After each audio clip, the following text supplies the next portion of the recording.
Hey everyone, it's Rachel Chambers. I'm here with Colors by Gina, and today we're talking about our Pantone Color of the Year for 2024, Peach. So I made some swatches. If you have not done this as far as playing with fantasy colors or just color formulation in general, it's a really useful tool. This is just some inexpensive weft hair where you can play and kind of just let your imagination of mixing colors, things that you wouldn't think necessarily go together, just so that you can have comfortability in doing some of those advanced formulations. And so these are some of my inspirations for Peach. Our first one I wanted to show you is our pure mixer of our 0.44 cc. This is our copper mixer. So this is going to be pure tone. It doesn't really have a level. You can see that it's very intense, it's very bright. And this is kind of some of what influences these other shades that I've custom mixed for you guys. So this first one, this is just our 10.0 mixed with our 0.44, our pure mixer, just to influence some copper tone. I'm going to, actually let me grab my scale so that you guys can kind of see that a little bit more pure. So it just influences a little bit of copper tone. So this is going to be more of like a natural peach shade. And then we're moving on to our next shade, which is our 8.4, our 8.43, and then our 9.2. So I'm actually using a blend of cool and warm to really kind of create this golden peach hue. So when I think of peaches, I'm thinking of golds, I'm thinking of coppers, and I'm thinking of kind of slightly pink. So moving on to those formulations, we're going to be incorporating some of our red series and copper mahoganies into our copper shades. So this is our 8.43 and our 6 cm copper mahogany mixed together. This is a beautiful, really natural kind of rosy peach shade. This is going to be part of our formulation today that we're going to be using. And then our last shade is just something more bright and intense, more for that fiery peach shade, which is our 7.34 mixed with 3 of our pure mixers. It's a blend of our 0.44, our 0.22, and our 0.66. So this is going to give you that kind of fiery, coppery peach. And then this last shade is just to let you know what we started with. So I like to do this on blonde hair just so I can see the intensity. Now we'll be using on our model here, this lovely lady. She has a natural, probably level 7. So these are going to be a little bit more muted, but we're going to actually give her some highlights today too, and using some of our inspiration from our swatches as toners too as well. So this is our inspiration. Actually, that's kind of fun, just as a little fringe there. And then we're going to get started with formulation and mixing. I'll make sure that we have on visual of all of our formulations and exactly how to mix them. Now these are test strands, so you'll have to do a little bit of math in making that a larger formulation for your client. But let's get started. Okay, we're gonna get started mixing. So we are gonna have a base formula, we're gonna have an accent, and we're gonna have a highlight. So we're gonna be using the Colors by Gina. For our base is going to be 843. And then 645. And we're going to be mixing that 1 to 2 with 20 volume. Now this is a little bit more a different kind of mixing for some of my coppers and, you know, kind of peachy colors. I actually like to dilute the formula a little bit so it's a little bit more sheer, a little bit more natural instead of so much pigment. What I love about using Colors by Gina is that each individual shade is very pigmented. So for a more natural, kind of more organic, kind of peachy shade, I'm actually mixing this 1 to 2 with 20 volume. Now depending on the texture or what your client's hair naturally is, you can adjust that to be 1 to 1.5 with 10 volume. Just depends on what you're trying to cover and how much you need lifting. We're also working on mannequin hair today, so we need a little bit of a push, a little bit of a punch. So I'm gonna start measuring that. So in this bowl, this is our 8.43, our copper gold. What I love about the intensity of this shade is that it's gonna be bright and coppery, and it has that gold reflection, so that you're going to get the ultimate brightness to a copper shade. So I'm using my scale here and I'm measuring everything. One thing that I would say is with these advanced formulations, or when you're using pure mixers, I'm actually using a scale that has grams and gram measurements, but it also has a partial measurement, meaning that it could be like 1.2 grams or 0.2 grams. With using our pure mixers, it's really important to be able to measure minimal amounts, because those, as you saw from our swatches, those pure mixers are going to be very intense. So it's important to have a scale like that that's very measurable.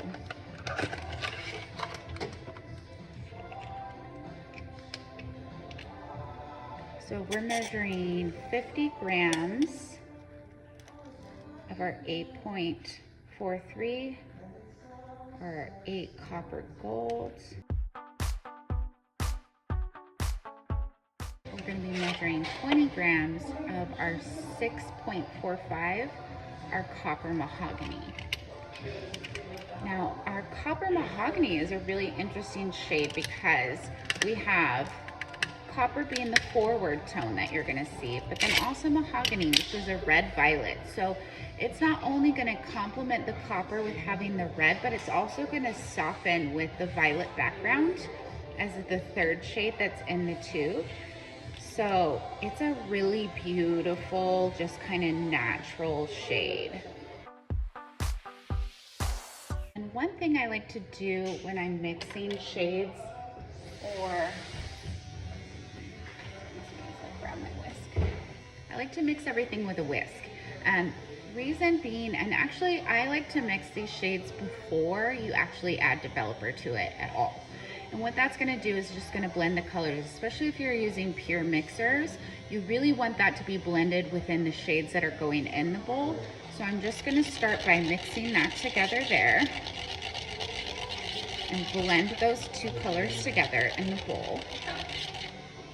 And now I'm gonna clear my scale and I'm gonna measure with our color producer. So we're gonna be using 140 grams of 20 volume. So I'll mix this together really well with my whisk, and I'm gonna mix the other shade and our lightning dust. Our lightning dust is amazing because you have a multitude of different ways you can mix it. You can mix it 1 to 1, you can mix it 1 to 1.5. I love to use that for balayage and applications that I need a little bit of stiffness and control. And you can mix it 1 to 2.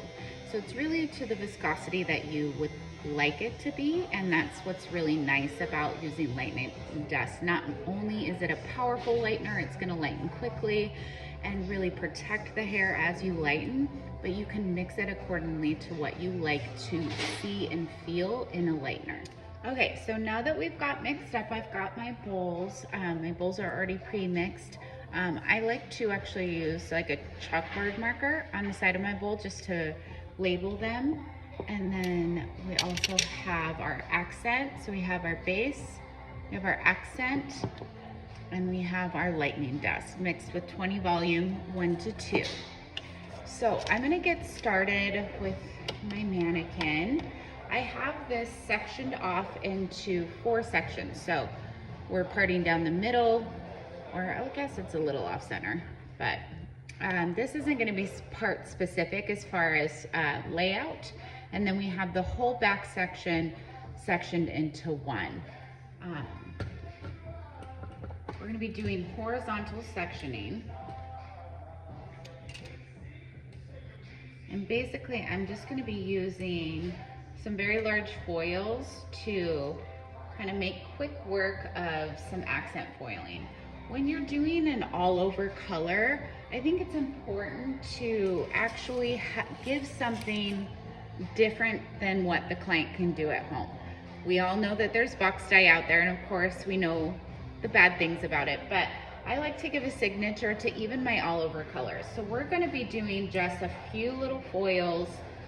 We're gonna put those all in first, alternating from our accent to our lightning dust. So I'm just doing kind of a more chunkier weave. This is a little bit difficult at the nape of the neck of the mannequin.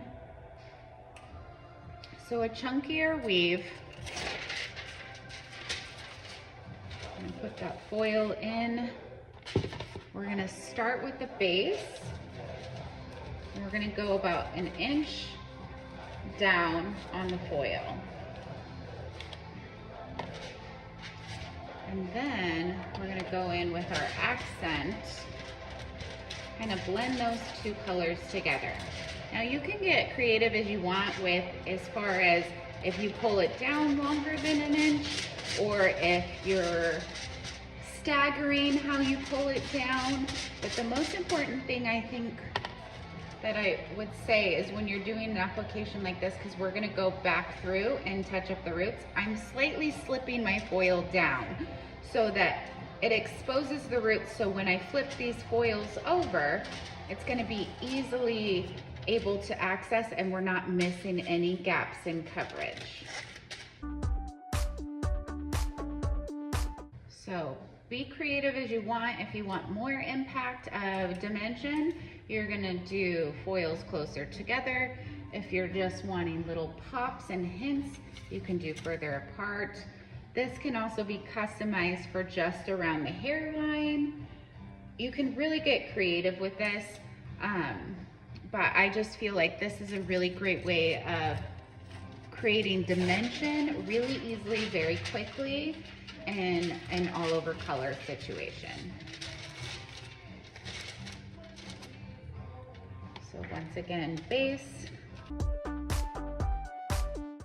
And now I'm gonna go in with the lightning dust, and make sure with this, you wanna take sections enough that you can, or thin enough that you can saturate.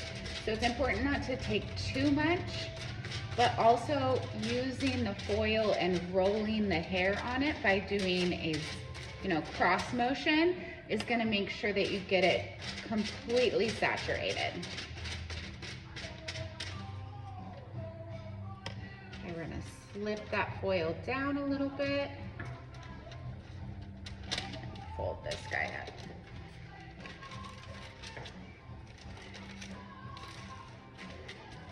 And this way you can just kind of flip and pin, and we're gonna be touching up the hair in between, so it makes it really easy. So I'm gonna continue doing that up the back of the head, and we're gonna do exactly the same on the sides. So I'm gonna be working on horizontals up the side of the head and through the back section, and then we'll get back, I'll come back once I get all the foils in, and we'll start applying our base. Okay, so I'm reaching the top of this back section, and I am kind of leaving a little bit of like an inch veil over the top of the crown. I'll be doing the same thing on the side. Now, if your client wears a specific part, since we have that inch of the base, it's really not that big of a deal if they do wear a specific part. What I would suggest is maybe even just pulling that base down a little bit further in those areas so that you have a little bit more of the shadow of the base, so when the hair lays in a certain part, you don't have any bulkiness or stripe of your accent or your lighten sections. So the last one is going to be accent.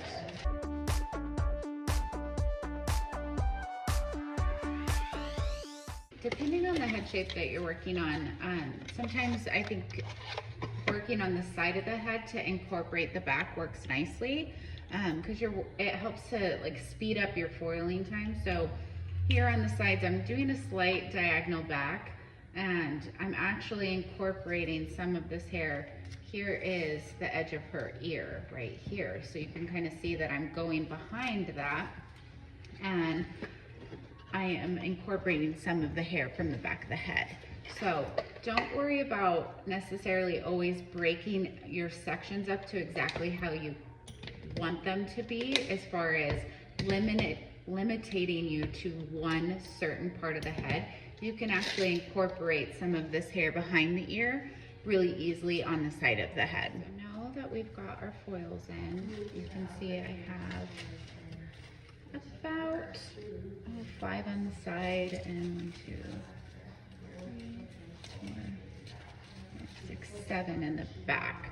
And so when I'm working with a foil all over color combination, what I like to do is actually start at the top. So I'm going to be applying the base here at the top. And that way, when you flip your foils over, your foils have something to actually adhere to. So it makes it easier, it makes it clean, and you can be organized when working with multiple methods of application.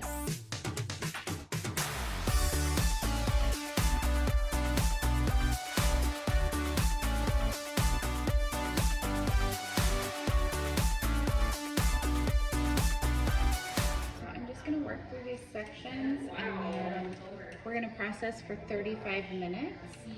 I will show you the lightening results before we rinse, and then we'll formulate our toner. Okay, so this is our lift that we have.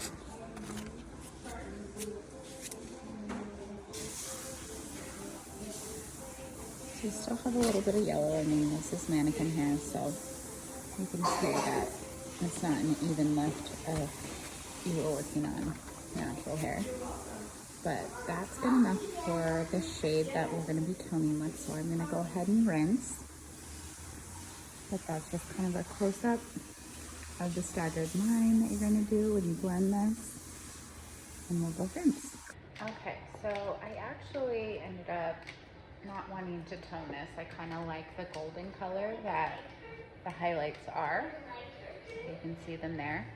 I want to keep them nice and bright, so I think I'm just going to keep them natural lift. Will complement the copper and peach colors going on around it.